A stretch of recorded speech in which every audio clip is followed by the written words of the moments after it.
Hello friend, today we are going to learn subject science standard 7 our lesson 10 that is disaster management.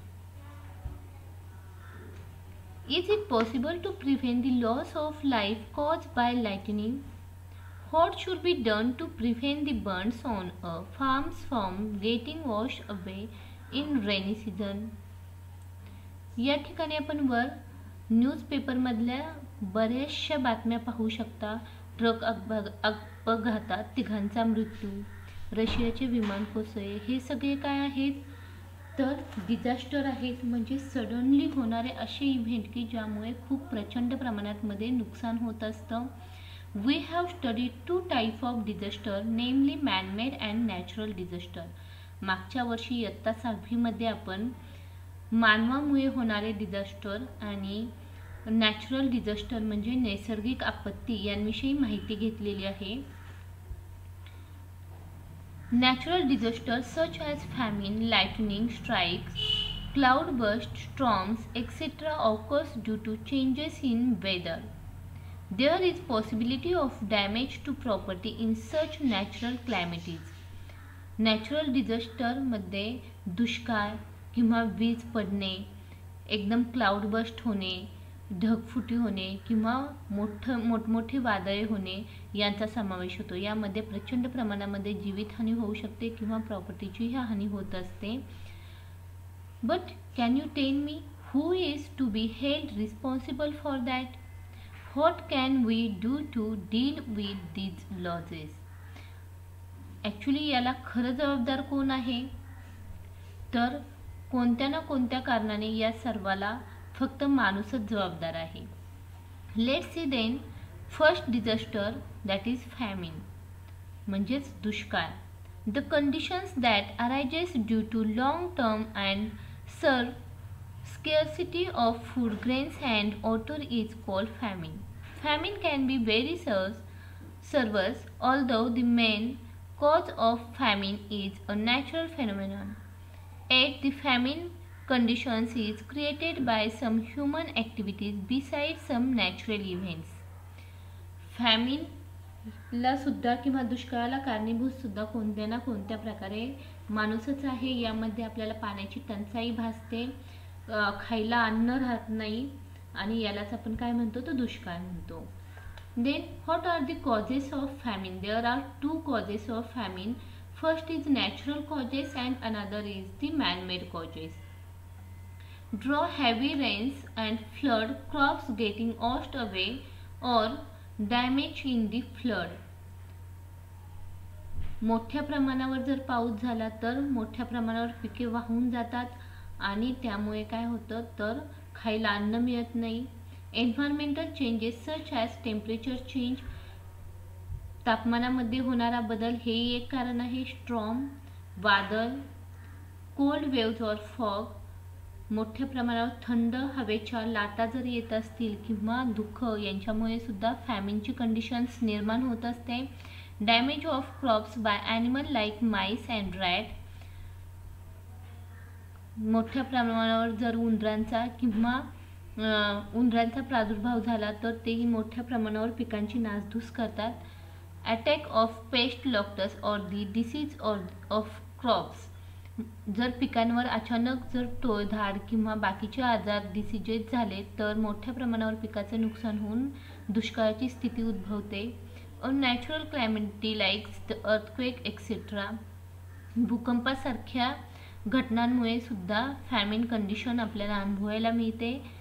Next man-made causes और युद्धजन्य परिस्थितीमध्ये सुद्धा मोठ्या प्रमाणावर दुष्काळाच्या परिस्थितीला तोंड द्यावं लागतं. इंटरनल अनरेस्ट, जर एखाद्या देशामध्ये आंदोलनं किंवा इतर जर इंटरनल अनरेस्ट असतील म्हणजे जर इतर घटना जर सतत होत असतील, प्रक्षोभ असेल तर त्या ठिकाणी सुद्धा फॅमिनची कंडिशन आपल्याला पाहायला मिळते.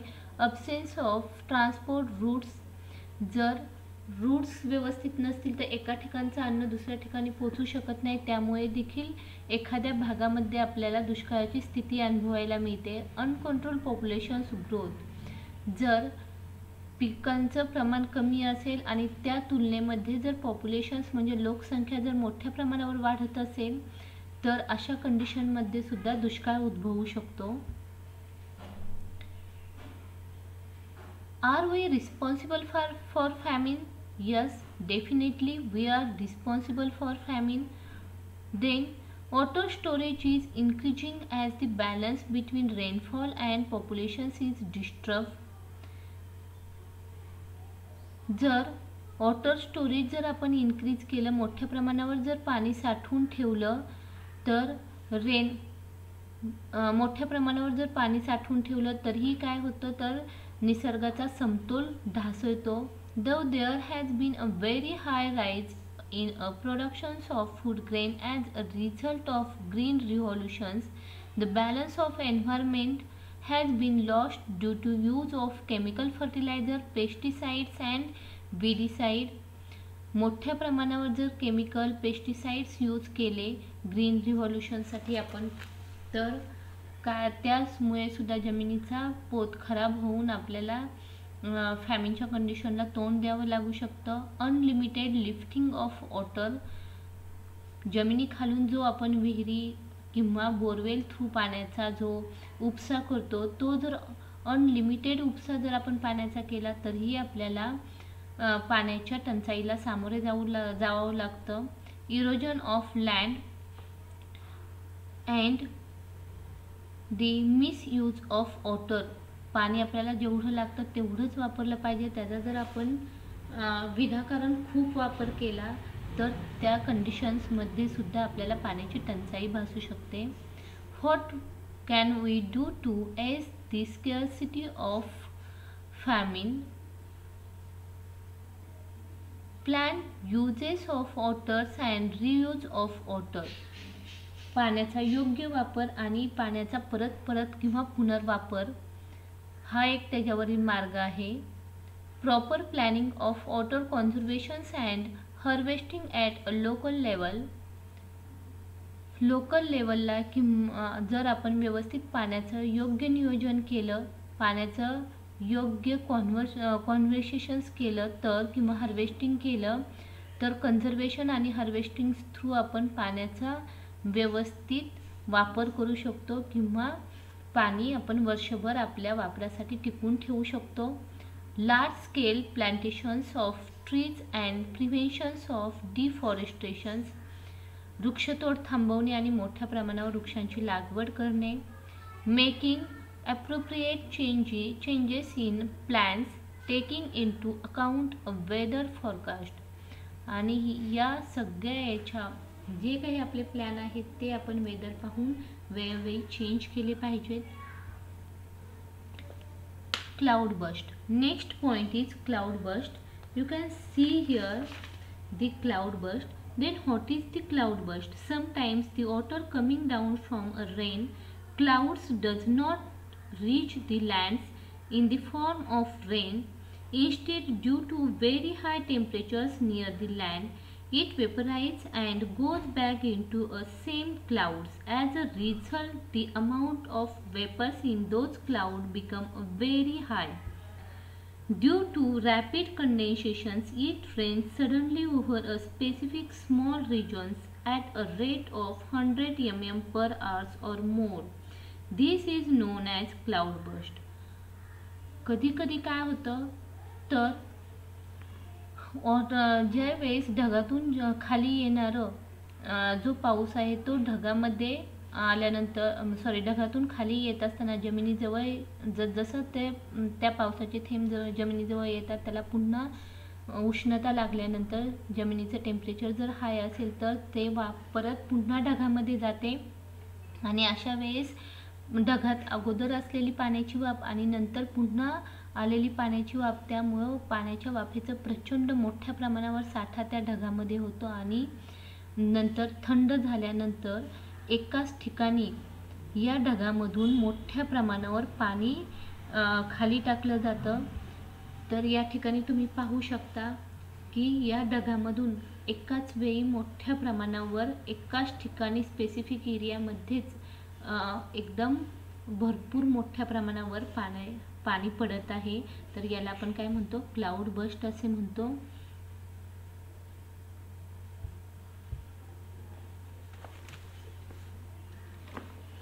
A cloud burst occurs at Leh on 6 August 2010. लेहमध्ये हा अशा प्रकारचं क्लाउड बस्ट झालेलं होतं. तसंच मुंबईमध्ये सुद्धा 26 ऑगस्ट 2005 मध्ये क्लाउड बस्ट झालेलं होतं आणि याचा रेट जवळजवळ 100 mm/h किंवा त्यापेक्षाही जास्त असतो. Flood. Next point is flood. See here, observe this picture carefully. What is flood? What is meant by flood and what are the effects of flood? We have already learned about the floods and effect of floods at last year. आपण 7वी मध्ये flood म्हणजे काय ते शिकलेलो आहोत. The protective measures in view of floods. मग आपण यापासून बचाव करण्यासाठी काय करू शकतो, कोणते उपाययोजना करू शकतो. Constructions of small dams in the mountains region. Mountain रिजनच्या कारण माउंटेन रिजनवरून मोठ्या प्रमाणावर पाणी वाहून आणलं जातं, त्यामुळे त्या ठिकाणी जर आपण छोटे छोटे डॅम बांधले तरी फ्लडचं प्रमाण कमी होऊ शकतं. कन्स्ट्रक्शन्स ऑफ पर्क्युलेशन्स टँक्स म्हणजेच जमिनीत पाण्याचा निचरा करणाऱ्या टँक्स थ्रू सुद्धा आपण फ्लडचं प्रमाण नियंत्रित करू शकतो. Making river beds flat. River म्हणजेच नदीची पात्र मोठ्या प्रमाणावर कमी झालेली आहेत, तर ती पात्र आपण जर मोठी केली तर याला नियंत्रणात आणू शकतो. कल्टिवेशन्स ऑफ न्यू फॉरेस्ट. झाडांची लागवड करणे. कनेक्टिंग रिव्हर्स एकमेकांना जोडून त्यात एका रिव्हर्समधून दुसऱ्या रिव्हर्समध्ये असं करून पाणी समुद्राला निघून मिळवणे हा सुद्धा त्यावरचा एक उत्तम उपाय आहे. Government of India establish the national flood commissions in 1967. 1967 मध्ये आपल्या इंडियन गव्हर्नमेंटने फ्लड थांबवण्यासाठी किंवा फ्लडमध्ये जे नुकसान होतं, पुरामुळे जे नुकसान होतं, तर ते नुकसान भरून काढण्यासाठी त्यावर उपाययोजना करण्यासाठी 1976 मध्ये. Next point is lightning. Have you seen a flash of lightning in the sky? Wien? What causes lightning? तुम्ही वीज पाहिलेली आहे का आकाशात चमकताना? आणि वीज आकाशामध्ये कधी कडाडत असते? तर पावसाच्या वेळी. Observe this picture carefully. The lightning strike open ground maximum times. The wonderful things to know, lightning temperatures more intense than the sun. ज्यावेळेस लाइटनिंग होत असते त्यावेळेस तिचं लाइटनिंगमध्ये विजेचं जे टेम्परेचर आहे हे सनच्या टेम्परेचरपेक्षा सुद्धा जास्त असतं. Not all lightning strikes the grounds. In fact, about the 95% of lightning flashes are limited to the sky. जे काही लाइटनिंग किंवा विजा कडकत असतात त्यातल्या फक्त 5% विजाच ह्या ग्राउंडपर्यंत पोचत असतात. जवळजवळ अबाउट 95% लाइटनिंग ह्या आकाशामध्येच विरतात, त्या जमिनीपर्यंत पोचत नाहीत. तर lightning can be generated within one clouds, between two clouds or between a clouds and the grounds. About the 40 lightning flashes occurs per second in atmosphere. The temperature generated by lightning is higher than that of the sun. Due to this high temperature, the air under high pressure expands suddenly and loud crashing sound is heard. मग लाइटनिंगच्या वेळेस आपल्याला जो sound ऐकायला येतो तो sound आपल्याला कशामुळे ऐकायला येतो, तर लाइटनिंग होत असताना टेम्परेचर एकदम हाय असतं आणि त्यामुळे जी एअर असते त्या ठिकाणची तिचं एअरचं टेम्परेचर एकदम सडनली हाय झाल्यानंतर ते एक्सपांड होते आणि बाजूला फेकली जाते. त्यावेळेस तिचा जो आवाज होतो तो आपल्याला ऐकायला आल्यानंतर आपण त्याला थंडर असे म्हणतो. Next, What precautions would you take during thunderstorms? आपण थंडरस्टॉर्मच्या वेळी, वादळी वाऱ्याच्या वेळी कोणती प्रिकॉशन घ्यायला हवी? Do not stand on open grounds or below a tree. Do not go to high locations or climb a tree. ट्रीच्या खाली उभे राहू नका किंवा ओपन ग्राउंडवर सुद्धा उभे राहू नका.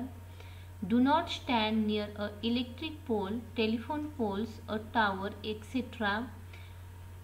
कधीही इलेक्ट्रिक पोलच्या किंवा टेलिफोन पोलच्या किंवा टावरच्या जवळ थंडरस्टॉर्मच्या वेळेस उभे राहू नका, कारण त्यावेळी वीज पडण्याची शक्यता जास्त असते. Do not lean or wire fences around a farms, a compounds, a gardens or a house. Wire कंपाऊंडच्या शेजारी उभे राहू नका, कारण मेटल हा इलेक्ट्रिक कंडक्टर आहे, गुड इलेक्ट्रिक कंडक्टर आहे, त्यामुळे वीज खेचण्याची शक्यता जास्त प्रमाणात असते. If you are on a two wheelers, a bicycles, a tractors or a boat, get off immediately and go to safe place. जर तुम्ही ट्रॅव्हलिंग करत असाल तर लवकरात लवकर जवळच्या सेफ प्लेसमध्ये जा.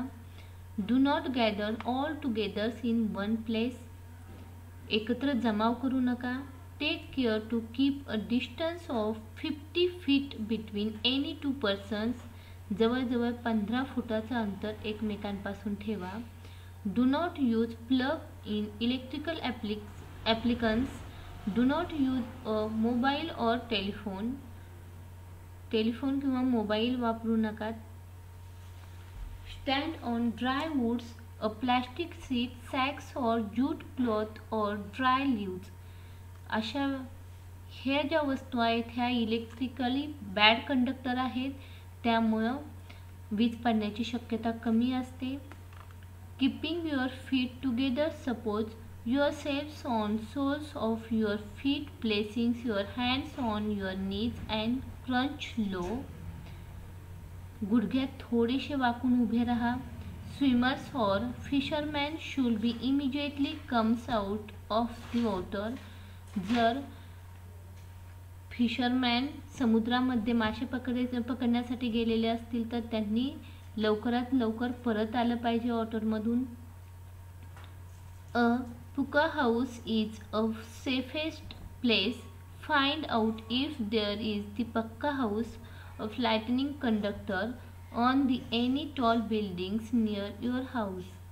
If necessary, get a lightning conductor fitted on your house. पक्का हाऊस ही एकदम सेफेस्ट प्लेस आहे. पक्का हाऊस म्हणजे काय तर ज्या काही सिमेंटच्या वगैरे बिल्डिंग्स आहेत ज्याच्यावर लाइटनिंग कंडक्टर यूज केलेला आहे, अशा बिल्डिंग्स ह्या अतिशय सुरक्षित आहेत. ज्यावेळेस थंडरस्टॉर्म असतील त्यावेळेस तर अशा चा आधार घेतला तर अतिशय उत्तम. Next, volcano. Volcano is a natural event or phenomenon in the interiors of Earth is very hot. Movements of hot substances continuously occurs from interiors towards the surface of Earth. Volcano म्हणजेच काय तर ज्वालामुखी. तर हा एक natural फेनॉमेनन्स आहे. आपल्या जे पृथ्वीचं जे इंटेरियर आहे तर हे खूप हाय टेम्परेचर असतं त्या ठिकाणी, आणि त्या ठिकाणी आपण लावारस म्हणतो त्याला मराठीमधून, तो सतत बाहेर येण्याचा प्रयत्न करत असतो. त्यामुळे काय होतं तर जमिनीला हादरे बसत असतात. एखाद्या ठिकाणी जर जमीन कुंकवत असेल तर अशा ठिकाणी ती जमीन दुभगली जाते आणि त्यामधून हा लावारस बाहेर येण्याचा प्रयत्न करतो. त्यालाच आपण काय म्हणतो व्हॉल्कॅनो असे म्हणतो. What are the effects of volcano? You can observe here volcano. Then what are the effects of volcano? The chemical substances such as lava, vapors, hot mud, sulfur, etc. get collected on the surface of the earth and thereby mountains and hills are created. अशा प्रकारे जमिनीमधून लावारस मोठ्या प्रमाणामध्ये बाहेर येतो आणि बाजूला साठल्यानंतर थंड झाल्यानंतर तो पुन्हा दगड माती यांच्यामध्ये त्याचं रूपांतर होतं. मग मोठमोठ्या टेकड्या निर्माण होऊ शकतात, डोंगर निर्माण होऊ शकतात. The atmosphere get polluted due to the ash and gases ejected by volcano, व्होल्कॅनोमधून जो धूर बाहेर निघतो त्यामुळे एअर मोठ्या प्रमाणावर पोल्युटेड होते. Often it rains as a result of volcano eruptions, मोठ्या प्रमाणावर व्होल्कॅनोतून मोठ्या प्रमाणावर ऑर्गॅनिक इरप्शन्समुळे रेन होऊ शकते. The temperature rises due to hot gases, त्यातून लाव्हारस किंवा बाहेर आल्यानंतर मोठ्या प्रमाणावर टेम्परेचरमध्ये वाढ होते, म्हणजेच तापमान वाढतं आजूबाजूच्या परिसरामधील. Forest and settlements get burieds under the hot mud.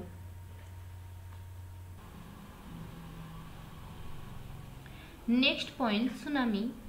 What is an earthquake? What will happen if an earthquake and volcanic eruptions occurs at the bottom of the sea? As on land, earthquake and volcanic eruptions occurs at the bottom of sea too. If an earthquake occurs at the bottom of oceans, the energy release push the waters upwards. As a result of this, peculiar type of waves are formed. And these waves are very high near the source of. ज्यावेळेस समुद्राच्या तळाशी भूकंप होतो त्यावेळेस मोठ्या प्रमाणावर समुद्राच्या लाटा निर्माण होतात, कारण भूकंपाच्या वेळी मोठ्या प्रमाणावर एनर्जी रिलीज होते आणि ती एनर्जी वॉटरला पुश करत असते आणि ती एनर्जी एवढी प्रचंड असते की या वेव्ज प्रचंड वेगाने किनाऱ्याकडे वाहू लागतात. त्यांचा वेग ताशी 800 ते 900 किलोमीटर असतो. The velocity of these waves is 800 to 900 kilometers per hour.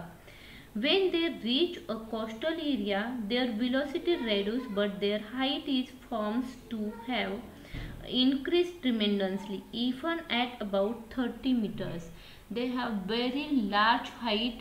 तुम्ही या ठिकाणी पाहू शकता त्यांची हाईट किती आहे किंवा किती प्रचंड मोठ्या प्रमाणावर या वेव्ज आहेत. तर ज्यावेळेस त्या समुद्राच्या किनाऱ्यालगत येतात त्यावेळेस त्यांची उंची जवळजवळ 30 मीटर एवढी असते. This is called tsunami. Next point, destructive effects of tsunami. Buildings and other constructions are destroyed. सुनामीमुळे प्रचंड मोठ्या प्रमाणावर किनाऱ्यालगतच्या ज्या बिल्डिंग्स किंवा बाकीचं जे कन्स्ट्रक्शन्स आहे त्याचं नुकसान होतं. There is large scale loss of life and financial loss. मोठ्या प्रमाणावर जीवित आणि वित्तहानी होते. Boat and ships near the coast get damage. ज्या काही बोट किंवा जहाजं असतात तर त्यांचं प्रचंड प्रमाणावर नुकसान होतं. Trees get uprooted. Landslides takes place on a large scale. मोठ्या प्रमाणामध्ये जमिनीत सरकते किंवा जे मोठमोठी झाडे असतात ती सुद्धा उन्मळून पडतात. Changes take place in the original lands near the coast, giving rise to swamps. जी ओरिजिनल लँड आहे तिच्या शेपमध्ये स्ट्रक्चरमध्ये चेंज झालेला आपल्याला पाहायला मिळतो. Traffic obstructions arises. वाहतूक व्यवस्थेवरही याचा परिणाम होतो. The business or industry related to the sea are adversary effects and normal day to day life is disturbed. आपली रेग्युलर जी जीवनशैली आहे ती विस्कळीत होते. या समुद्राशी रिलेटेड जे बिझनेस आहेत तर त्यावरही याचा परिणाम झालेला आपल्याला पाहायला मिळतो. Large scale damage is cause to harbours. बंदरांचंही मोठ्या प्रमाणावर नुकसान होतं. The precautionary measures when tsunami waves is formed due to an earthquake on the sea floor, it is necessary that immediate estimates is made up of its progress and warnings to dangers is issued to peoples in the coastal area. ज्यावेळेस tsunami होते त्यावेळेस याची माहिती जो किनाऱ्यालगतच्या भागावर राहणाऱ्या लोकांना लवकरात लवकर दिली पाहिजेत किंवा त्यांना त्या ठिकाणापासून लवकरात लवकर दूर नेण्याची व्यवस्था करायला हवी. Next point, storms. We learn about the storms at last years. How can storms occurs? We know that because of the sun heats in particular area temperatures of the earth get rise and due to that it's become real. ज्यावेळेस सूर्याच्या उष्णतेने एखाद्या ठराविक ठिकाणावरची हवा तापते आणि त्यामुळे हवा विरळ बनते, अशा वेळी हवेचा प्रेशर सुद्धा कमी होतो आणि मग बाकीच्या ठिकाणावरून हवा प्रचंड वेगाने त्या ठिकाणी यायला सुरुवात होते आणि त्यावेळी वादळाची निर्मिती होते. हे आपण मागच्या वर्षीच अभ्यासलेलं आहे. The 13th October is International Day for Disaster Reductions. 13 October हा इंटरनॅशनल डिझास्टर रिडक्शन्स डे म्हणून आपण सेलिब्रेट करतो. With this we finish our